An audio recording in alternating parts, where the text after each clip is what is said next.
Aujourd'hui, nous voulons vous alerter sur une situation dont nous sommes les témoins de façon de plus en plus fréquente.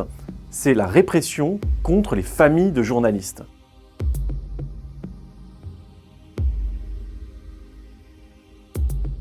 Puisque les journalistes sont de plus en plus nombreux à être contraints à l'exil du fait de leur activité, eh bien, les régimes répressifs se retournent contre ceux qu'ils ont sous la main. Les parents, les enfants, les frères, les sœurs.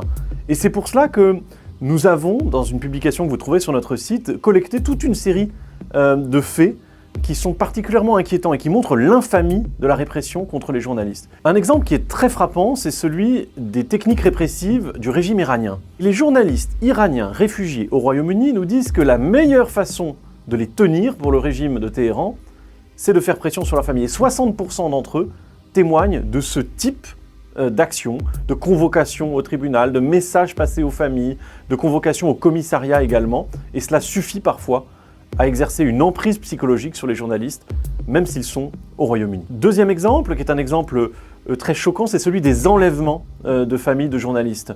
On pourrait parler par exemple de Ahmad Nourani, qui est un journaliste pakistanais, qui est actuellement réfugié en dehors du Pakistan. Eh bien, sa famille a fait l'objet de 2 kidnappings suite à une publication relative aux activités du chef d'état-major des armées pakistanaises. Heureusement, au bout d'1 mois, ces 2 membres de sa famille ont été libérés, mais le lien direct, chronologique, entre cette publication et ce kidnapping est évident. Un dernier exemple pour vous dire le caractère dégueulasse de la répression en Azerbaïdjan. Le blogueur réfugié en France, Mohammad Mirzali, nous a expliqué par exemple qu'il y avait un chantage de la part du régime Aliyev sur des vidéos intimes avec sa sœur. Mais rappelons une bonne fois pour toutes que non seulement les journalistes ne doivent pas être persécutés, mais en plus leurs familles n'ont rien à voir avec tout cela.